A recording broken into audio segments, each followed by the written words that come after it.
E aí, pessoal, tudo bem? Vamos aqui para mais um vídeo na nossa sequência sobre o SAEP, que é o Sistema de Avaliação Educacional de Pernambuco, tá? Bem, é com esse sistema, é com essa avaliação que o governo consegue verificar como é que está a aprendizagem nas escolas da rede estadual de Pernambuco, tá? A prova ela é aplicada para o terceiro ano do ensino médio, o nono ano dos anos finais e, salvo engano, para o quinto ano, tá? Agora a gente vai falar sobre o descritor 4, que é identificar a relação entre o número de vértices, faces ou arestas de poliedros expressas em um problema, tá? Então vamos lá, pessoal. Para a gente entender essa relação, a primeira coisa a gente tem que conceituar poliedro. O que é um poliedro, tá? Então vou conceituar de um jeito aqui bastante simples, tá? Basicamente, o poliedro vai ser um sólido fechado, formado pela união de um número finito de polígonos. De polígonos. Então, vê, a palavra-chave aqui são os polígonos. Para que eu tenha um poliedro, todas as paredes desse poliedro precisam ser polígonos. Figuras que tenham lado, quinas, que é o que a gente chama de arestas e vértices, tá? Então, aqui a gente tem alguns exemplos de poliedros, tá? A gente tem aqui um bastante conhecido, que é o cubo. A gente tem aqui um poliedro que não é tão conhecido, então não saberia um nome para este. E a gente tem aqui um outro poliedro, que é o dodecaedro. Esses dois aqui, o primeiro e o último, são mais conhecidos um pouco, tá? Por conta de serem poliedros de Platão. O pessoal na Grécia utilizava para representar os elementos, tá? Então, vê só. Todas essas figuras são poliedros. Agora, do ponto de vista de classificação, a gente, para classificar o poliedro, a gente precisa conhecer uma coisa importante, que é o seguinte. Quando eu pego em uma dessas regiões aqui, ó, quando eu pego em uma dessas faces, em uma das paredes, e traço um plano, pode ver que todo o poliedro, no exemplo desse primeiro aqui, está na mesma região do espaço delimitada por esse plano. Todo o poliedro, quando eu passo um plano por essa face, está nessa região aqui interna gerada por essa face. Porque se você for ver esse plano, ele divide o espaço em duas partes, por um lado e por outro. Todo poliedro está por um lado. Aqui eu tenho um exemplo de um plano que está passando por essa região aqui da base. Pode ver que todo o poliedro aqui ele está acima desse plano, não tem nada abaixo. Quando isso acontece, uma situação desse tipo, eu digo que eu vou ter um poliedro convexo. Quando é que ele é não convexo? Quando não acontece, são os outros exemplos. Veja agora que esse plano que eu acabei de fazer aqui, ele passa por essa face aqui, ó. Tem parte do poliedro que está acima dela e tem parte do poliedro que está abaixo dela. Então, aqui a gente já não tem todo o poliedro na mesma região do espaço delimitado por esse plano, tá?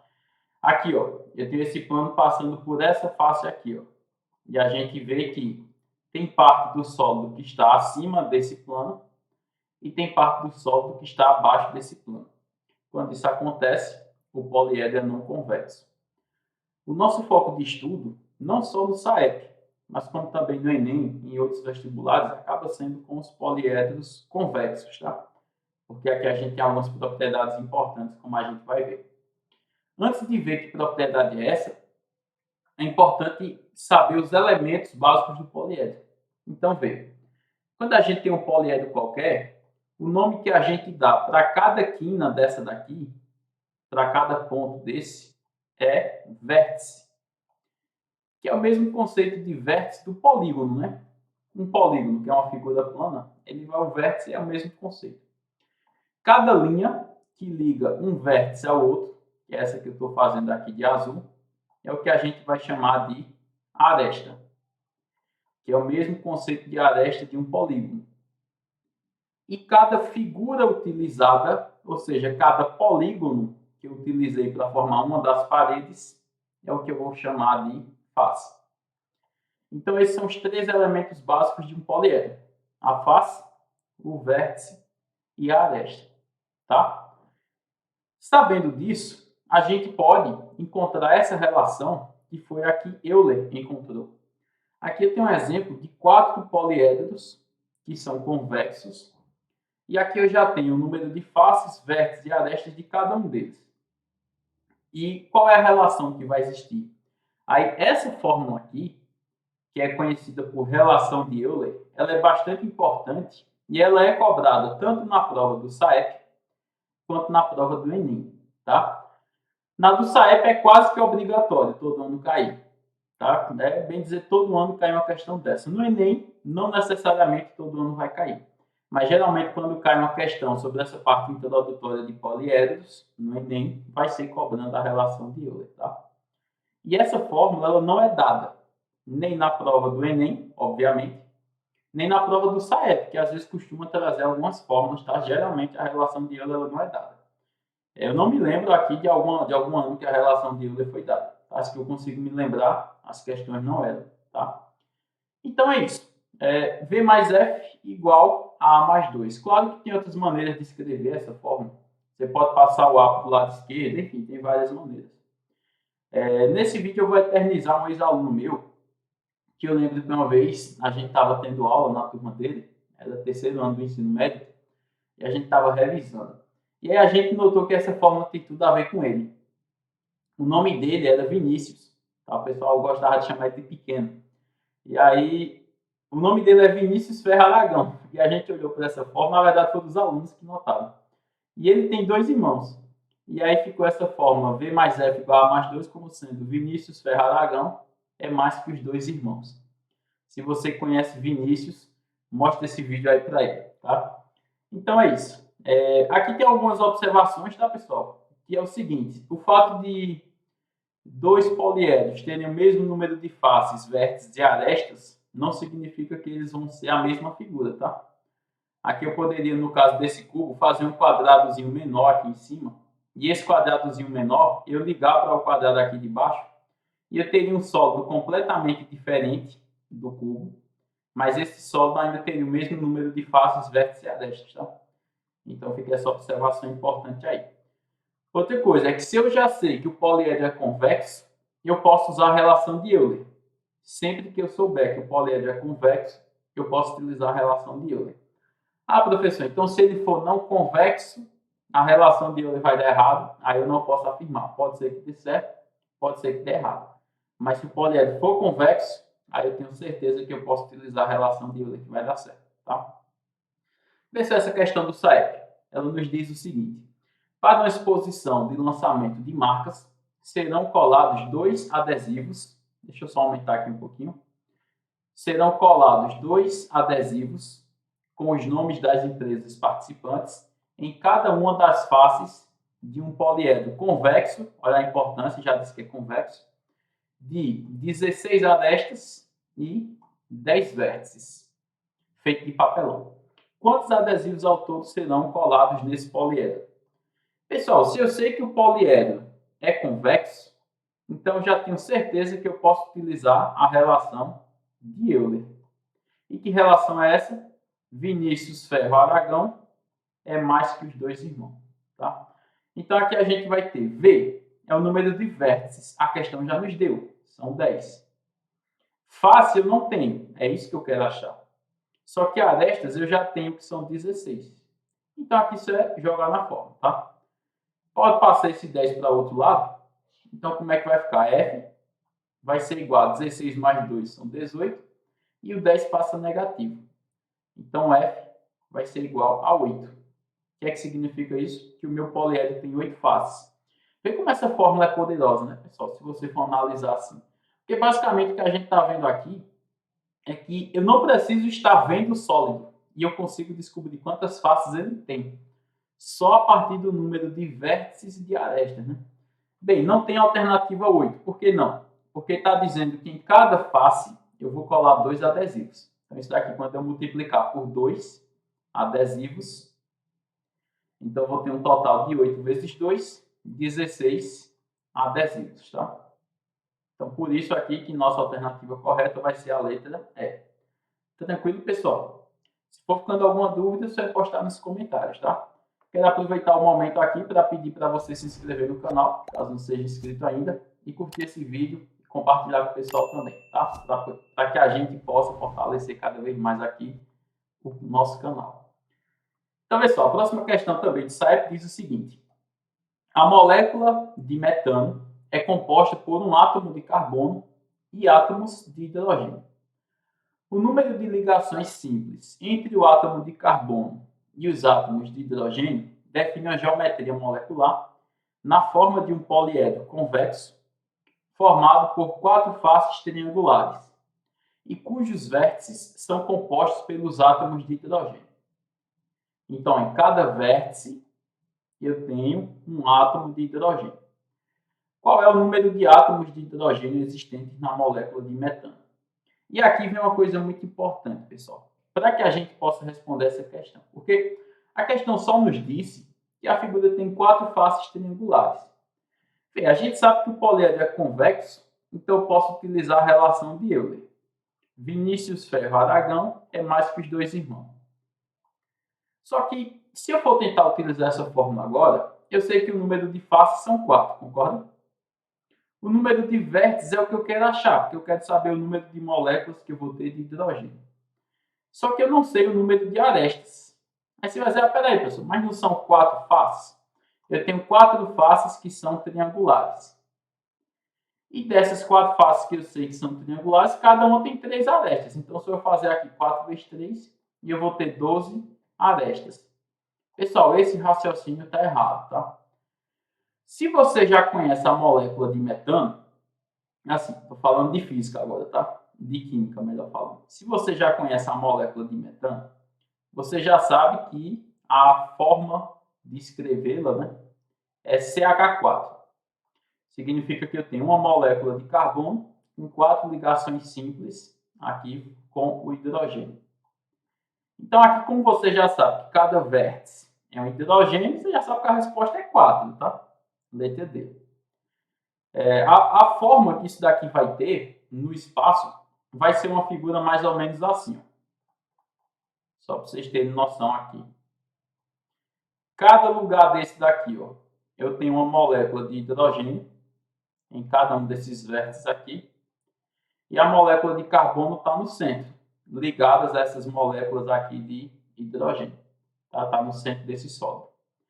Agora sim, você pode não lembrar disso na hora, tá? Pode ser que você esteja resolvendo a questão e você não consiga lembrar que o metano tem essa forma, tá? É um hidrocarboneto. Mas é só. Como é que você faz para, só sabendo da planificação, porque quando eu sei que são 4 faces triangulares, eu tenho a planificação. Como é que você faz para achar o número de arestas? Aí eu vou falar disso nesse slide, para que a gente possa voltar e responder agora com tranquilidade.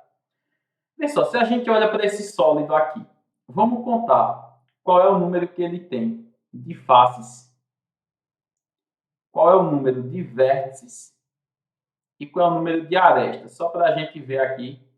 E a mesma coisa eu vou fazer na planificação, número de faces, número de vértices e número de arestas, só para que a gente possa analisar isso, tá? Bem, as faces eu vou deixar por último, porque risca bastante aqui. Então, primeiro eu vou para os vértices. Vamos lá. 1, 2, 3, 4, 5.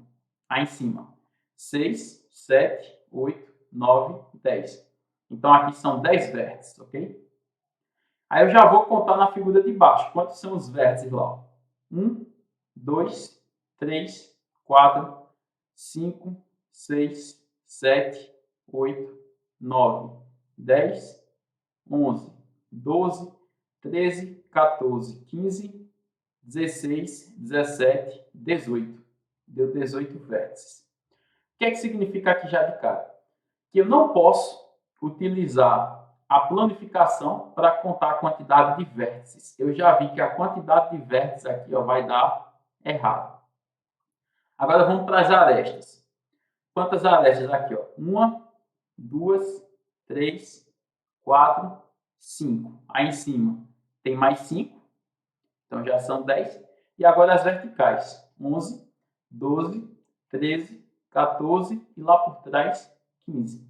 Então aqui são 15 arestas. Agora vem na planificação. 1, 2, 3, 4, 5, 6, 7, 8, 9, 10, 11, 12, 13, 14, 15, 16, 17, 18, 19, 20, 21, 22, 23, 24. Então, arestas aqui deu 24. Então, aí as arestas eu já vejo também que não dá para contar. Agora vamos para as faces. Eu deixei as faces por último porque eu vou ter que riscar. Então, uma no chão. Aí agora aqui, uma em cima, já são duas. Agora na lateral. 3, 4, 5, aí 6, 4 tem lá por trás e 7 com a outra. Então, o total de faces aqui são 7. E aqui também. 1, 2, 3, 4, 5, 6, 7. Então, o que é que eu quero chamar a atenção aqui, pessoal? Que quando a gente tem a planificação, a única coisa que dá certo é a quantidade de faces. Claro que tem que dar certo. Porque o que é a planificação de um poliedro?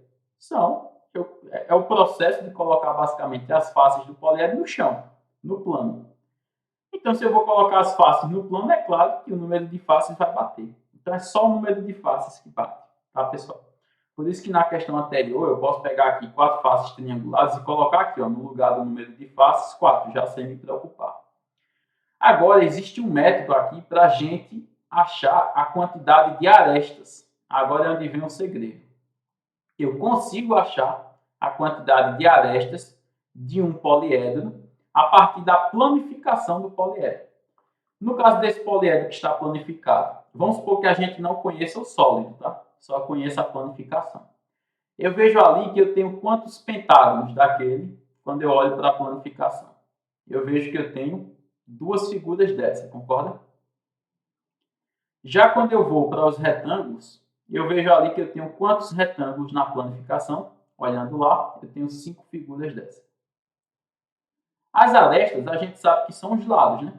Então, eu tenho 2 figuras, só que cada uma tem 5 lados, 5 arestas. Já na de baixo eu tenho 5 figuras e cada uma tem 2 não, desculpa. Cada uma tem 4 lados, porque são retângulos, tá? Aqui, quando eu faço 2 vezes 5, eu tenho 10. E aqui, quando eu faço 5 vezes 4, eu tenho 20. Se eu somo tudo isso, vai me dar 30 arestas. Só que nota que esse 30, ele é o dobro do número real, que é 15. Foi coincidência dar o dobro? Não, sempre vai dar o dobro. E agora vem a parte importante. Por que sempre vai dar o dobro, pessoal? Eu vou apagar aqui, ó, para que vocês possam notar uma coisa. Nota que eu vou pegar aqui, ó, o pentágono que está na base, que é esse que eu estou riscando aqui de preto. Eu vou pegar esse retângulo aqui, ó, que está nessa lateral. São 2 faces completamente diferentes. Mas o que é que eu quero chamar a atenção? Que elas possuem essa aresta que eu estou riscando de vermelho aqui, ó, em comum. Essa aresta de vermelho pertence tanto à base quanto a essa face lateral. Isso vai acontecer em todo poliedro convexo. Sempre você vai ter entre 2 faces uma aresta em comum. O que significa que quando eu utilizo esse processo de multiplicar o número de figuras pelo número de lados que ela tem, eu sempre vou achar o dobro de arestas. Então, nesse resultado aqui, basta que a gente divida por 2. E aí a gente vai achar aqui 15 arestas. Como eu já vou ter as faces, porque eu tenho a planificação, e eu consegui achar as arestas, aí fica fácil achar os vértices agora usando a relação de Euler. Então, basicamente é isso. Então, voltando para a nossa questão, o que é que acontece aqui? Eu tenho 4 faces que são triangulares. Então, vou ter 4 figuras. E cada uma dessas figuras tem quantos lados? Não é um triângulo? Então, vezes 3, que são 3 lados. E aí, 4 vezes 3 vão me dar aqui 12 lados, né? 12 arestas. Só que eu sei que eu preciso dividir por 2. Então, eu encontro no final 6 arestas. Como eu já sei o número de arestas, aí fica fácil, porque agora você vai substituir aqui, ó, 6 mais 2. Então, aqui o 4 passa para o outro lado, V vai ser igual a 6 mais 2, que é 8, menos 4. Então, V vai ser igual a 4. E a gente acha que são 4 vértices, sem precisar de nenhum conhecimento de química. Mas, pessoal, diga-se de passagem, né? Você conhecer esse hidrocarboneto aqui específico, o metano, né? O metano cai tanto em questões do Enem, do próprio SAEP. Então, assim, é um hidrocarboneto importante da gente conhecer, tá? A fórmula molecular, para não precisar sofrer tanto nessa questão específica, tá? Aí vamos ver agora essa questão da UPE, da época que a UPE tinha o seu vestibular, tá? Ela diz assim: um poliedro convexo possui 8 faces, todas triangulares. 8 faces, todas triangulares. Nessas condições, assumindo que tal poliedro exista, e ele é convexo, qual é o número esperado de vértices? Bem, pessoal, a partir do momento que me diz que tem 8 faces, eu já sei que F é igual a 8. O que é que está sendo pedido? O número de vértices. Esse daqui é desconhecido. Então, preciso saber quantas arestas ele tem para poder jogar na relação de Euler. V mais F igual a A mais 2. Como eu sei que ele é convexo, eu sei que eu posso utilizar, sem preocupação aqui, a relação de Euler. Tá? Então, vamos lá. Como é que eu vou fazer para achar isso? Eu tenho 8 figuras e todas elas são triangulares. Cada triângulo tem 3 lados. Então, quando eu fizer 8 vezes 3, isso daqui vai dar 24 lados, ou 24 arestas, como preferir, tá? Eu já sei que isso sempre dá o dobro. Então, eu tenho que dividir por 2, e aqui eu encontro 12 arestas. Não tem essa alternativa 12 ali, mas vale salientar que costuma ter essa alternativa, tá? Então, aqui a gente já sabe que as arestas são 12, só é substituir aqui na relação de Euler. Vértice, que é o que eu quero achar, mais faces, que são 8, igual a 12, que são as arestas, mais 2. Faço 8 para o outro lado. Os vértices vão ser igual a 12 mais 2 dá 14, né? E aí eu vou ter 14 menos 8. Então, o número de vértices vai ser igual a 6. Concorda? 6 mais 8, 14. Então, a resposta aqui é a letra E. Tranquilo, pessoal? Então é isso. Se tiver ficado alguma dúvida aí, só é vocês postarem nos comentários, tranquilo? Vou aproveitar, pessoal, e pedir para que você se inscreva no canal, caso ainda não tenha se inscrito, tá? Para que a gente possa continuar crescendo e gravando esses vídeos, tá? A gente grava para vocês. Se vocês não curtirem, né, a gente vai entender que vocês não estão gostando. Então, curte aí, comenta. Se tiver alguma dúvida, posta para que a gente possa ir discutindo e melhorando cada vez mais esses vídeos que são para vocês, tá? Então é isso. Valeu e até o próximo vídeo, pessoal. Um abraço.